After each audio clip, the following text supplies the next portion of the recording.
और इस बुलेटिन में हम सबसे पहले बात करेंगे पूछी पहचान सपा का आतंकी ज्ञान। जी हाँ, कांवड़ यात्रा, उससे पहले कैसे विवाद शुरू हो गया, ये तमाम खबरें हम आपको इस बुलेटिन में बताएंगे।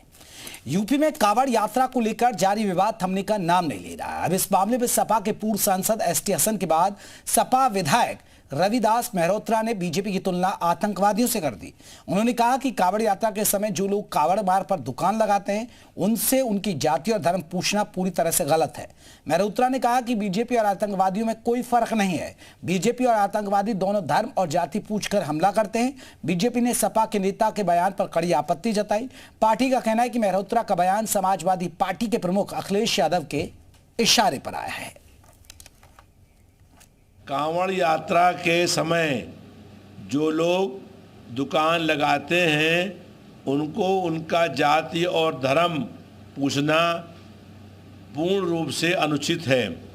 भारतीय जनता पार्टी और आतंकवादियों में कोई अंतर नहीं है। भारतीय जनता पार्टी के लोग भी धर्म और जाति पूछ करके हमला करते हैं और आतंकवादी भी धर्म पूछ करके हत्या करने का काम करते हैं। तो भारतीय जनता पार्टी और आतंकवाद में कोई अंतर नहीं है। वहीं सपा नेताओं के बयानों पर बीजेपी ने पलटवार किया। बीजेपी प्रवक्ता राकेश त्रिपाठी ने सपा पर आरोप लगाते हुए कहा कि श्रावण मास की कांवड़ यात्रा में विघ्न डालने का षड्यंत्र सपा रच रही है। अखिलेश यादव के निर्देश पर सनातन विरोधी बयान उनकी पार्टी के नेता दे रहे हैं। सपा को यह प्रयास महंगा पड़ेगा। समाजवादी पार्टी सोची समझी रणनीति के तहत जानबूझ करके बारी बारी से बयान देकर के सांप्रदायिक सद्भाव को खतरे में डालने की चेष्टा कर रही है। पवित्र सावन महीने में कांवड़ यात्रा में कैसे विघ्न डाले जा सके, इसके लिए पहले हरिंद्र मलिक कांवड़ियों को हिंसक कहते हैं, उसके बाद एसटी हसन उनकी तुलना आतंकवादियों से करते हैं और अब रविदास मेहरोत्रा। ये समाजवादी पार्टी के सिलसिलेवार बयान जो है अखिलेश यादव के निर्देश पर हो रहे हैं। इससे पहले सपा के पूर्व सांसद एसटी हसन ने कांवड़ यात्रा मार्ग पर दुकान और ढाबे मालिकों की पहचान पूछे जाने पर विवादित बयान दिया था। उन्होंने भी दुकान और ढाबों की पहचान पूछने वालों की तुलना पहलगाम हमले के आतंकियों से कर दी थी। एसपी नेता एसटी हसन का यूपी सरकार पर यह बड़ा हमला था। धर्म बताने का फैसला आतंकवाद जैसा है, पहचान बताने का फैसला आतंकवाद जैसा है। हिंदू मुसलमान करके लोगों को बांटना चाहते हैं, इन्हें किसी ने अधिकार दिया है। ढाबों की चेकिंग करें, किसने अधिकार दिया कि लोगों की पैंट उतरवाएं। धर्म की आड़ में धार्मिक ब्लैकमेल कर रहे हैं पहलगाम के आतंकियों, और इनमें कोई फर्क नहीं है। ये भी एक तरह के आतंकी है, वो भी आतंकी थे। ये देश के दुश्मनों से मिले हुए लोग हैं जो देश के अंदर शांति नहीं चाहते, जो हिंदू मुसलमान करके यहाँ की आबादी को बांटना चाहते हैं और आबादी बढ़ने के बाद देश कमजोर हो। इनका एक एजेंडा है, लोग इस बात को समझ नहीं रहे, लेकिन धर्म की आड़ में धार्मिक ब्लैकमेल करके ये सब हरकतें कर रहे हैं। किसने ये राइट दिया इनको कि ढाबों की चेकिंग करें? ये किसने इनको ये राइट दिया कि लोगों की पैंटें उतरवाएं? क्या इनमें और उन आतंकवादियों में कोई फर्क है जिन्होंने धर्म पूछ के पहलगाम के अंदर गोलियां मारी थी? ये भी एक तरह के आतंकवादी हैं और वो भी आतंकवादी थे। चलिए, हमारे साथ बहुत सारे मेहमान रहेंगे इस पर बात करने के लिए, लेकिन अभी फिलहाल हमारे साथ आजम खान साहब हैं, समाजवादी पार्टी के प्रवक्ता। आजम खान साहब, ये एक बड़ा सवाल है। आपकी पार्टी कुछ भी कह रही है, कुछ भी कह रही है। अब बताइए, बीजेपी की तुलना आतंकियों से कर दिया आपने। कांवड़ यात्रा पे नेम प्लेट लगाने पर इतना विवाद क्यों कर रहे हैं आप लोग? जेपी जी, बीजेपी अगर कंप्लेन कर रही है तो बहुत अफसोस की बात है। बीजेपी समाजवादी पार्टी को क्या क्या कहती रहती है। क्या समाजवादी पार्टी नमाजवादी पार्टी है? समाजवादी पार्टी का संविधान उसे नमाजवादी पार्टी बताता है। समाजवादी पार्टी एक रजिस्टर्ड राजनीतिक दल है और उसका अपना संविधान है। उस संविधान में कहीं भी क्या कोई शरीयत का जिक्र है? वो भारत के संविधान से गवर्न होती है। समाजवादी पार्टी को वो नमाजवादी पार्टी कर सकते हैं, समाजवादी पार्टी को वो माफिया कह सकते हैं, लेकिन समाजवादी पार्टी का कोई नेता उन्हें नहीं, क्योंकि आजम साहब आप एक विशेष वर्ग की बात करते हैं।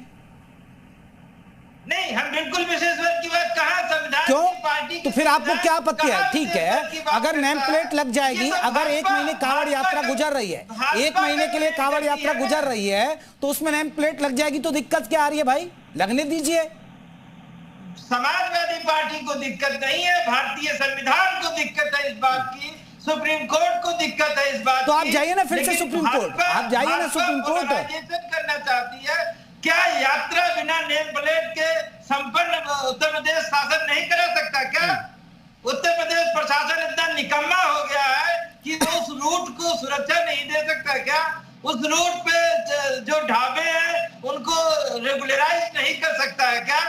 कर सकता है, लेकिन क्योंकि उसे धार्मिक एकता देना है, उसको कांवड़ियों को सुरक्षा देना चाहता ही नहीं है, कांवड़ियों को सुविधा देना चाहता ही नहीं है, वो तो खाली विवाद पैदा करना चाहता है, तो विवाद पैदा हो रहा है।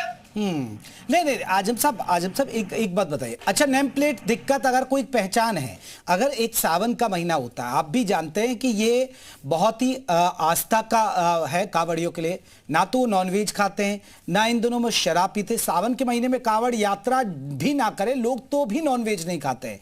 अगर ये पता चल जाए कि भाई ठीक है ये ऐसी दुकान है ये वैसी दुकान है, और किसी के अगर मन में भ्रम है वो दूर होता है, उस पर ऐतराज करने की क्या जरूरत है, उस पर हो अल्लाह करने की क्या जरूरत है? आजम साहब, मैं ये जानना चाहता हूं सिर्फ। मांसाहार से दिक्कत है या मुसलमान से दिक्कत है, इस सवाल को हमें आइडेंटिफाई करना पड़ेगा। भाजपा को मुसलमानों से दिक्कत है, उन्हें मांसाहार से दिक्कत नहीं है। इस सवाल को नहीं आइडेंटिफाई। सुप्रीम कोर्ट ने पिछली बार यही तो कहा था, आप दुकानों पे बड़ा बड़ा लिखवाइए कि शुद्ध शाकाहारी है या मांसाहारी है, या कौन कौन से पकवान कौन कौन से डिशेज यहाँ है, ये बड़ा बड़ा चस्पा कराइए। तो सुप्रीम कोर्ट की ये बात मानने को तैयार नहीं है। सुप्रीम कोर्ट ने कहा था जो शुद्धता के नियम है उनका कड़ाई से पालन कराइए, अपने फूड सेफ्टी डिपार्टमेंट को कहिए चेक करें, जो फूड सिक्योरिटी सिस्टम है उसको अपग्रेड करिए। वो बात नहीं करेंगे। नाम लिखने से कैसे? चलिए मैं लौट रहा हूं। आजम साहब, एक बड़ी खबर बताते हुए लौटूंगा आपके पास। मुजफ्फरनगर से बड़ी खबर है, पंडित जी वैष्णो ढाबा बंद किया गया है। संचालक सनब्बर ने खुद बंद किया ढाबा। पहचान छिपाकर चला रहा था ढाबा, खुलासे के बाद ग्राहकों का आना हुआ बंद। पहचान उजागर होने के बाद हुई थी सियासत। सपा बीजेपी नेताओं में वार पलटवार। महिला कर्मचारी ढाबे के बाहर बैठी 4 दिन का वेतन मांग रही है, महिला कर्मचारी भी। तो पंडित जी वैष्णो ढाबा, अब ये एक बड़ा सवाल है, आप मुझे जरा बताएंगे सर आजम साहब। अब ये इसको पंडित जी वैष्णो ढाबा है और इसे संचालक कर रहे हैं सनब्बर। अब ये क्या सही है? चलिए आप बताइए, ये गलत है या सही? क्या भारत के संविधान में उत्तर प्रदेश के जो फूड सिक्योरिटी नियम है उनमें कहीं मनाही है कि आप ब्रांड नेम कोई नहीं रख सकते हैं अपने नाम के अलावा? ऐसी कोई मनाही तो नहीं है, नियमानुसार तो उसे आप वो नहीं कर सकते। हाँ, इथिकली आप कह सकते हैं, नैतिक रूप से आप कह सकते हैं कि अगर आपको इस तरह की चीजें नैतिकता के नाते नहीं करनी चाहिए। नहीं, नैतिकता क्या? अरे पंडित जी वैष्णो ढाबा आप कैसे लिख देंगे? आप मुस्लिम होके कैसे लिख देंगे सर? क्या? वही तो मैं कह रहा हूँ, क्या नियमों में कोई मनाही है? नहीं, ये तो आप अपनी पहचान, फिर तो वही हुई है ना। अरे आजम साहब, ये तो फिर वही हुआ कि आप पहचान छुपा रहे हैं। क्या पहचान छुपा रहे हैं बताइए? अल कबीर का मालिक कौन है? अरे ठीक है, अल कबीर का मालिक कौन है ये आपकी बात सही है, लेकिन आप जानते हैं ना अल कबीर का मालिक कौन है? आपको भी पता है ना अल कबीर का मालिक कौन है? मुझे भी पता है अल कबीर का मालिक कौन है। जब विवाद बढ़ा तब जाना। हाँ, कब जाना आपने? अल अरेबियन कंपनी का मालिक कौन है? कब जाना आपने? तो मतलब आप ठीक है, आप पैरवी करते हैं कि उसको भी तो आप जान गए। नहीं आजम साहब, आप पैरवी करते हैं, समर्थन करते हैं कि जो मुस्लिम है वो ऐसे नाम छुपा कर करें? मैं कह रहा हूँ नियमानुसार वो व्यक्ति जो भी ब्रांड नेम रखना चाहता है नियमानुसार रख सकता। नैतिकता के नाते उसे ऐसा कोई ब्रांड नेम नहीं रखना चाहिए जो इस तरह का इंडिकेशन देता हो। मैं इस बात की आपसे सहमत हूं। चलिए मैं लौट रहा हूं। रिचा सिंह हमारे साथ बीजेपी की प्रवक्ता जुड़ी हैं। रिचा जी, अभी हम आजम खान साहब है समाजवादी पार्टी के प्रवक्ता। आप देखिए, आपकी तुलना आतंकियों से की गई। अब आपने देखा होगा एसटी हसन साहब को भी सुना होगा, उन्होंने तो कहा कि तो पहलगाम आतंकियों की तरह किया जा रहा है जैसे पहलगाम में आतंकियों ने पहचान पर गए। अब अभी हम एक खबर दिखा रहे हैं, पंडित जी वैष्णो ढाबा था और उसे चला रहा कोई सनब्बर नाम का आदमी, हालांकि उसने खुद बंद कर दिया। लेकिन समाजवादी पार्टी कह रही है कि जानबूझकर माहौल खराब किया जा रहा है, एक विशेष वर्ग को टारगेट कर रहे हैं आप लोग। जी रिचा जी, आपने म्यूट किया, अनम्यूट कीजिएगा अपने आप को। जी रखिए अपनी बात। नहीं, आवाज नहीं आ रही है। भाई ऑडियो उठाइए ऋचा जी का। चलिए मैं लौटता हूं आपको बता दे